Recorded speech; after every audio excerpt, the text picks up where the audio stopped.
My name is Oliver. I've spent most of my 25 years trying to be invisible. I perfected the art of blending into backgrounds of speaking, only when spoken to of crafting a persona so meticulously neutral that no one would ever have reason to look too closely. This carefully constructed invisibility served me well throughout high school in my small Midwestern town, through 4 years at a state university, where I kept my head down and my secrets close, and into my early professional life as a graphic designer at a mid-sized marketing firm in Chicago. It wasn't that I was ashamed. Exactly, I had come to terms with my sexuality years ago in the privacy of my own thoughts, but there's a vast difference between private acceptance and public acknowledgement. The former required only my own permission, the latter invited the world's judgment, and so I maintained my carefully constructed walls, dating occasion but discreetly keeping relationships superficial, never allowing anyone to get close enough to see the real me. Then came the email from Ethan, my closest friend from college and one of the few people who knew the truth about me. The subject line read simply, "Something you need to see the body of." The email contained a link to a website called The Clearing and a brief message, "Summer retreat for LGBTQ+ professionals. I went last year, changed my life. You should consider it. Applications due next week." I nearly deleted it immediately. The thought of spending a week with strangers who would expect me to be open about the part of myself I'd spent years concealing was terrifying, but something made me click. The link and what I found surprised me. The Clearing wasn't what I had expected. It wasn't a pride parade, wasn't a hookup retreat, wasn't group therapy. It was described as a professional development and personal growth experience for LGBTQ+ individuals seeking to integrate their authentic selves into their personal and professional lives. The retreat took place at a former summer camp converted into a year-round conference center nestled in the forest of northern Michigan. The photos showed rustic cabins, modernized with comfortable amenities, large central lodge, and various outdoor spaces for activities. What caught my attention were the testimonials, professionals from various fields speaking about how the week had helped them reconcile the compartmentalized parts of their lives, how they had formed meaningful connections and returned to their careers with renewed purpose. There was something in their eyes in the accompanying photos, a clarity, a certainty that I found myself envying. I closed the website, determined to forget about it, but over the next few days I found myself returning to it, repeatedly reading more testimonials, studying the schedule of activities, calculating whether I could afford the registration fee, and a week away from work by the time the application deadline arrived, I had convinced myself it was worth trying. What was the worst that could happen? If I hated it, I could always leave early. 3 months later, I found myself driving along a winding forest road following GPS directions that seemed increasingly dubious as I ventured deeper into the woods. Just as I was beginning to think I had made a terrible mistake, a wooden sign appeared. The Clearing burned into a slab of pine, an arrow pointing down a gravel drive. The drive opened into a large clearing, aptly named, I thought, where a collection of wooden buildings surrounded a central green space. Several cars were already parked in a designated area, and I could see people carrying bags toward various cabins. My stomach tightened with familiar anxiety as I parked and sat for a moment, gathering my courage. A tap on my window startled me. A woman with short gray hair and kind eyes stood outside, smiling. I rolled down the window. "First timer?" she asked. When I nodded, her smile widened. "Thought so. You've got that deer in headlights look I see every year. I'm Dr. Helen, one of the facilitators. You must be." She consulted a tablet in her hand. "Oliver, that's me," I confirmed, impressed by her memory of the arrival list. "Well, Oliver, the hardest part is getting out of the car after that. It's all downhill." She stepped back, gesturing for me to join her. "Let me show you to your cabin and we can get you settled." Somehow her matter-of-fact kindness made it easier to open the door and retrieve my luggage from the trunk. As we walked across the grounds, Dr. Helen pointed out the various buildings, the main lodge where meals and large Group activities would take place the activity center with indoor spaces for workshops, the meditation cabin, overlooking a small lake, and finally the residential cabins arranged in a loose semicircle at the edge of the woods. "You're in cabin pine," she said, stopping in front of a structure that looked like a modernized version of a traditional log cabin. 4 people to a cabin looks like 2 of your cabin mates are already here. My anxiety returned full force. I had somehow overlooked this detail. I would be sharing living space with strangers for the entire week. "The cabins have private bedrooms," Dr. Helen added, seeming to sense my discomfort. "Comfort. You'll share common space in bathrooms, but you'll have your own room for sleeping and privacy." This was somewhat reassuring, but not enough to quell the urge to return to my car and drive away. Dr. Helen knocked on the cabin door before opening it and gesturing for me to enter. The interior was surprisingly modern and comfortable, a central living area with comfortable seating surrounded a small fireplace. A kitchenette occupied one corner, and 4 doors, presumably leading to the private bedroom, were spaced around the perimeter. 2 men looked up as we entered. "Oliver, these are 2 of your cabin mates." Miguel, she nodded toward a slender Latino man who appeared to be in his 30s, and Caleb, the second man, tall with sandy hair and glasses, raised a hand in greeting. "The 4th member of your cabin group, Jasper, hasn't arrived yet," Dr. Helen continued. "I'll leave you to get acquainted. Orientation begins in the main lodge at 5:00 p.m. With that, she was gone, and I was left standing awkwardly in the door, luggage in hand. "The bedroom on the far right is still free if you want it," Miguel offered, breaking the silence. "Got the one next to the bathroom, and Caleb took the one by the window, thanks."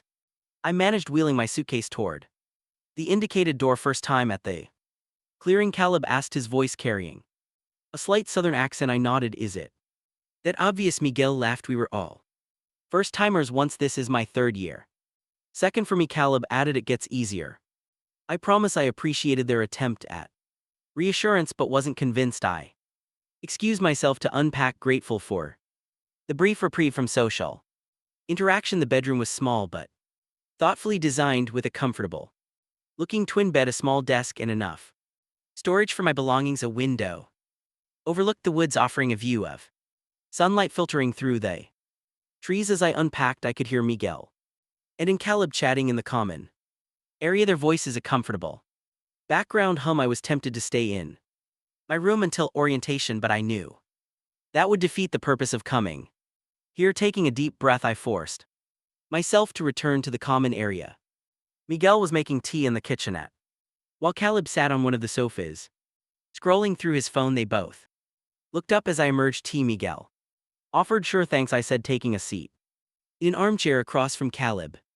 "So what brings you to the clearing?" Caleb asked, setting his phone aside. "Besides the obvious shared experience." The question caught me off guard. I hadn't prepared an answer beyond the vague professional development reason I'd given my boss to get the time off. "I'm not entirely sure," I admitted. "A friend recommended it, said it changed his life."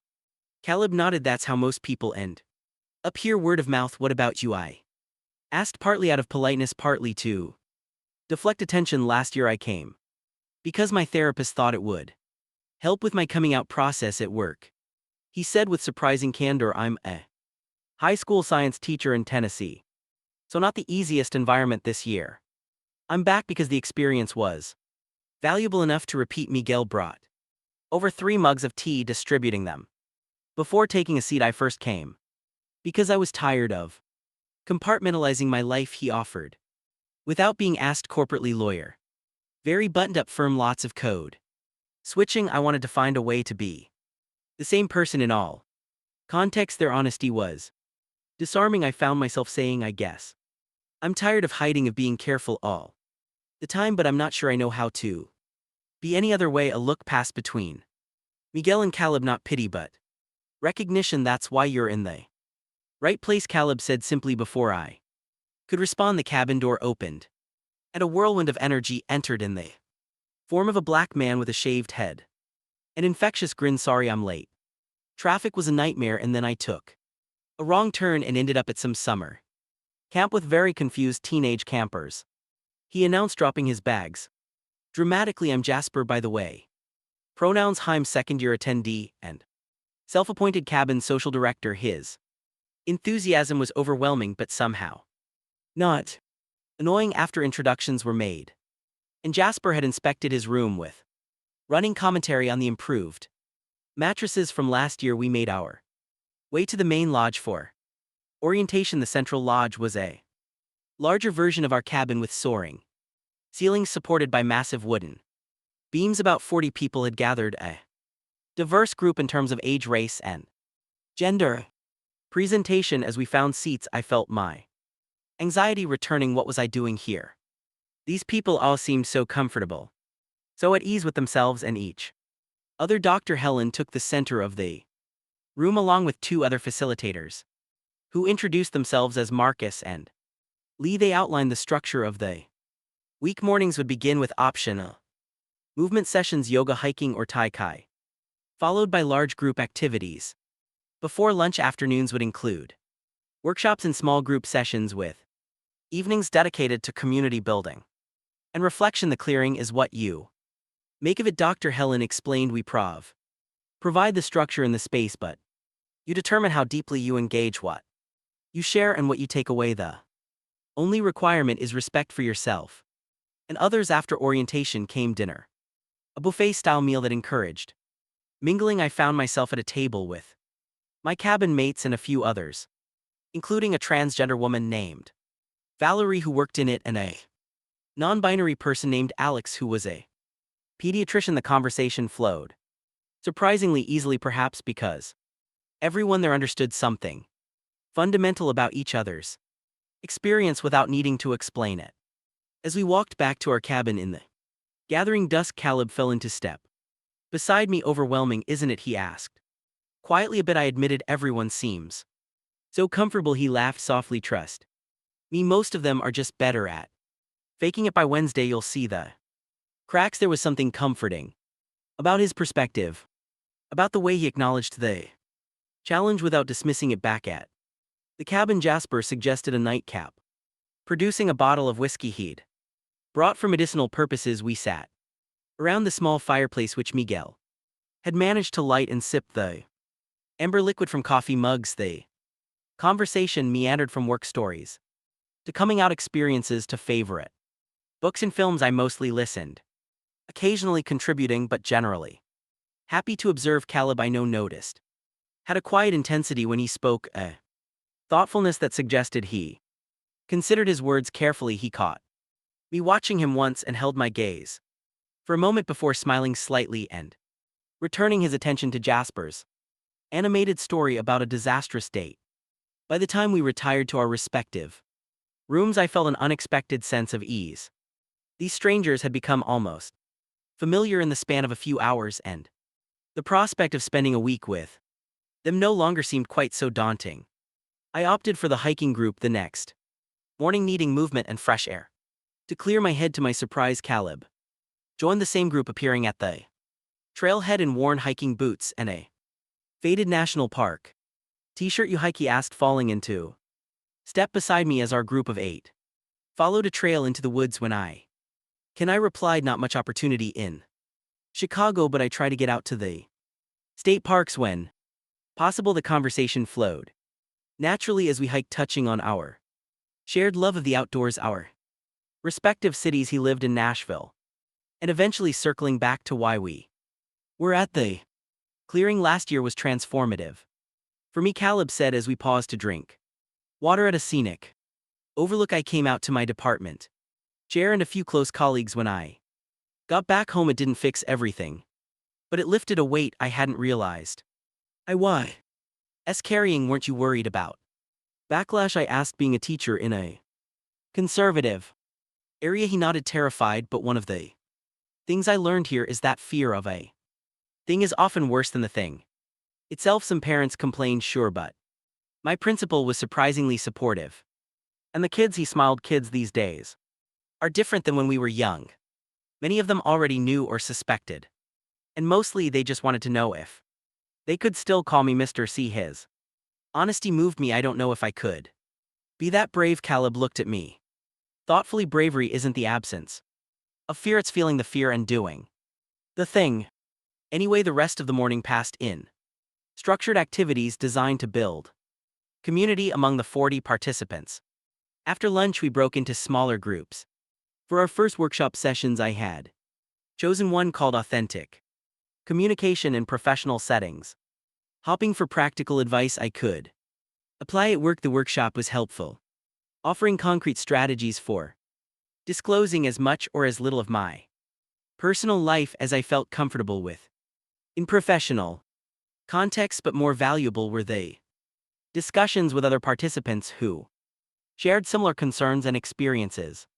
For the first time, I didn't feel alone in my hesitations and fears. Dinner that evening was followed by a bonfire by the lake. As darkness fell, people shared stories, some humorous, some heartbreaking, about their journeys. I sat slightly apart from the main circle, absorbing but not yet ready to contribute. To my surprise, Caleb joined me on my log instead of sitting with the larger group.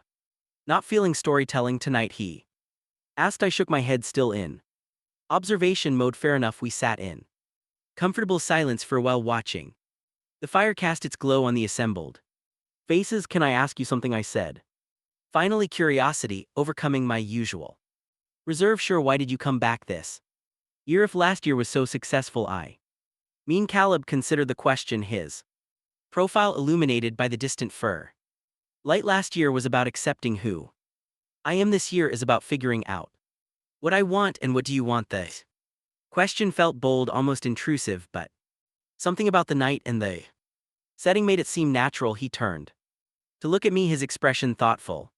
Authentic connection, a life where I don't have to translate myself for others to understand me. He paused. Someone to share it with. There was something in his gaze that made my heart beat faster. I looked away, back toward the fire, unsure how to respond. What about you, Oliver? What do you want? The question hung between us, more significant than it should have been. I'm not sure yet, I admitted. That's why here, I guess, to figure it out. Caleb nodded, seeming to accept this well. You've got 5 more days, no rush. The next few days fell into a rhythm. Mornings and nature structured activities, workshops, and evenings of connection. I found myself drawn to Caleb's quiet presence, seeking him out.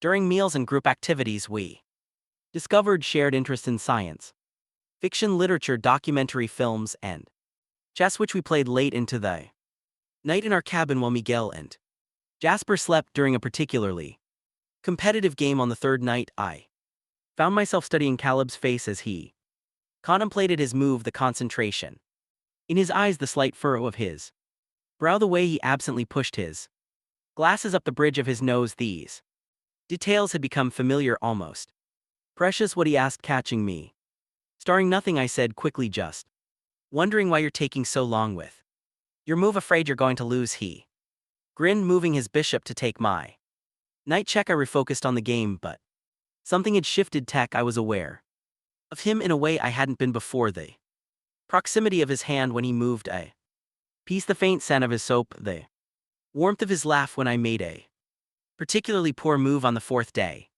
Our workshop focused on vulnerability and connection. The facilitator, Leela, divided us into pairs and gave us a series of increasingly personal questions to discuss. I was paired with Alex, the pediatrician, and found the exercise surprisingly powerful. By the end, I had shared things I rarely discussed: my difficult relationship with my father, my fear of rejection, my tendency to keep people at a distance. After the workshop, I felt raw, exposed in a way that was both uncomfortable and oddly freeing. I needed space to process, so I headed to the lake.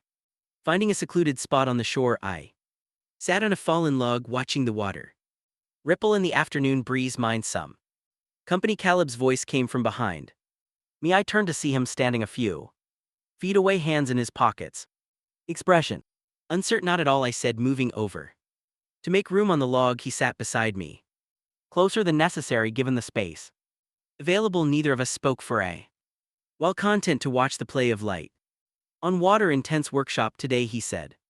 Finally, very, I agreed. I told a stranger things I've never told anyone. Caleb nodded. That's how it works here. Sometimes it's easier to be honest with people you'll never see. Again, is that why you came back for more?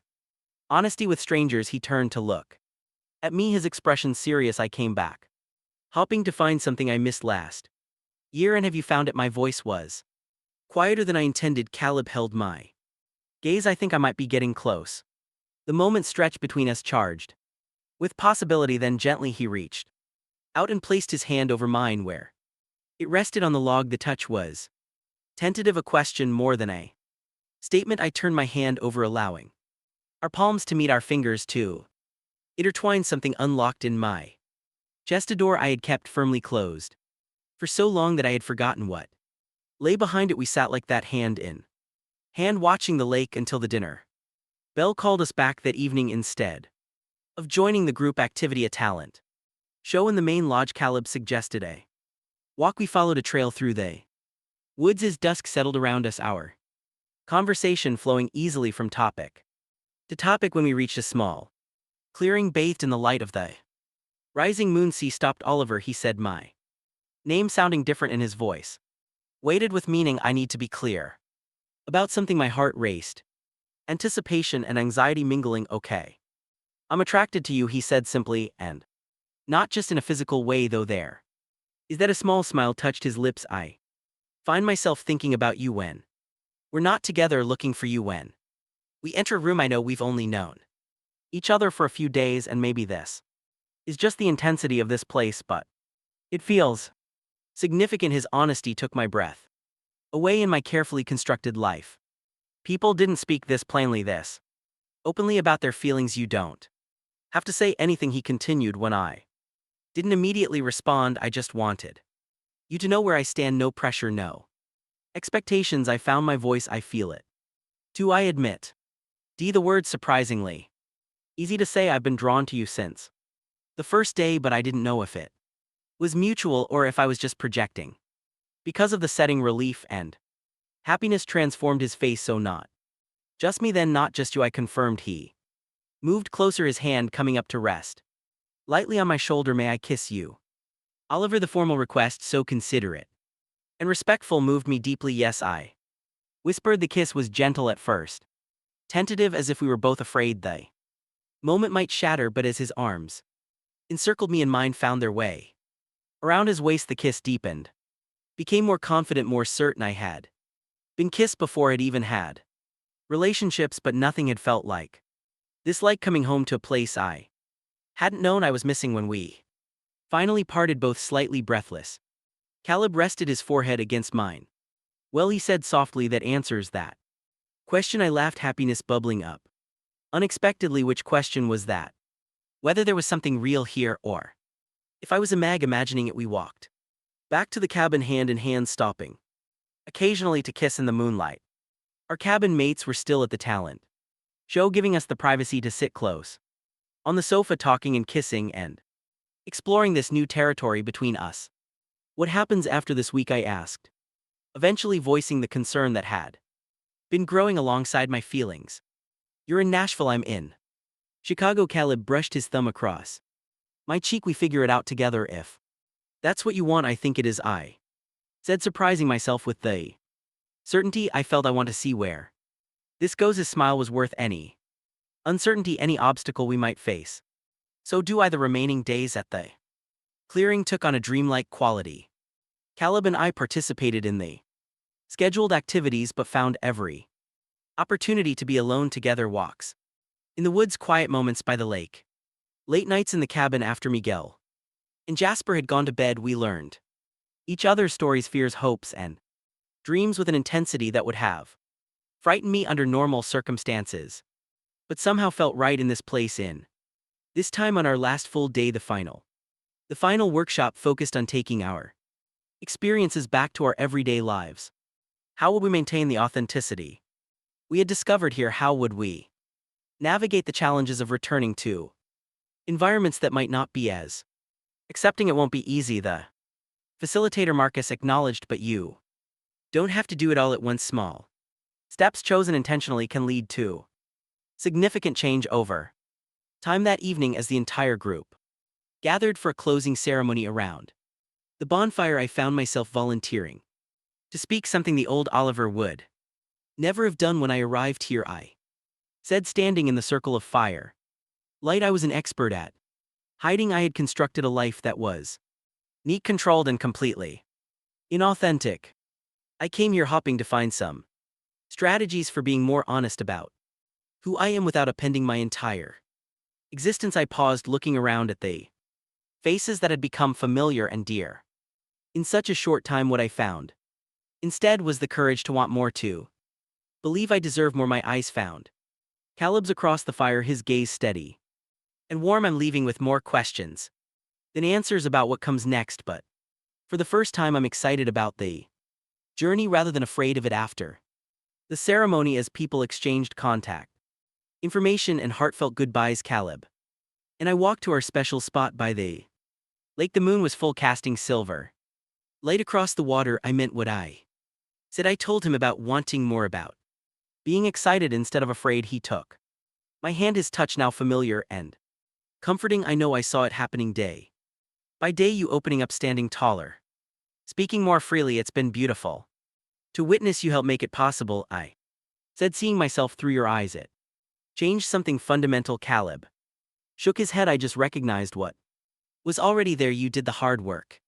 We stood in silence for a moment, absorbing the beauty around us, the significance of the moment. So what happens tomorrow? I asked. When we drive away from here, back to our separate cities, our separate lives. Caleb turned to face me fully. Tomorrow I drive to Nash and you drive to Chicago. Next weekend one of us makes the trip to see the other. We talk every day in between. We figure it out as we go, knowing that what we found is worth the effort. That simple, huh? I said with a small smile. Not simple, he corrected, but clear like this place. He gestured to the lake, the trees, the sky. The clearing isn't just a name, it's what happens here. We clear away the underbrush of doubt and fear and pretense, and we see what's real, what's possible. I leaned in to kiss him, trying to convey through touch what words couldn't adequately express. When we parted, I said, I'm going to hold you to that plan next weekend, your place or mine. His smile was radiant in the moonlight. Mine, I want to show you Nashville, my Nashville. It's a date, I agreed. The morning came too quickly, bringing with it the logistics of departure, packing, exchanging final goodbyes, loading cars. Caleb and I had exchanged phone numbers, email addresses, social media handles, even mailing addresses, determined to maintain every possible connection. As I prepared to leave, my cabin mates gathered for one final moment together. Jasper, ever the social director, insisted on a group photo. Miguel, who had watched my journey with Caleb with quiet approval, gave me a warm hug. Stay in touch, he said, and be happy. Finally, there was just Caleb and me standing by our cars, reluctant to make the final goodbye. This isn't an ending, he reminded me, pulling me close. It's a beginning, I nodded, memorizing the feeling of his arms around me, the scent of his skin, the sound of his heartbeat. Beginning, I agreed. One last kiss, lingering and sweet, and then we separated, getting into our respective cars. As I drove down the gravel path away from the clearing, I glanced in my rearview mirror to see Caleb's car following mine. At the main road, he would turn right toward Nashville and I would turn left toward Chicago. For now, though, we were still moving in the same direction, and there was comfort in that. My phone dinged with a text message. At the next straight stretch of road, I glanced down to see Caleb's name on the screen, already counting the days until next weekend. A smile spread across my face as I focused back on the road ahead. The path forward wasn't entirely clear, and there would be challenges and uncertainties, but for the first time in my life, I wasn't hiding from the possibilities. I was moving toward them, open and hopeful. My name is Oliver, and I'm no longer invisible.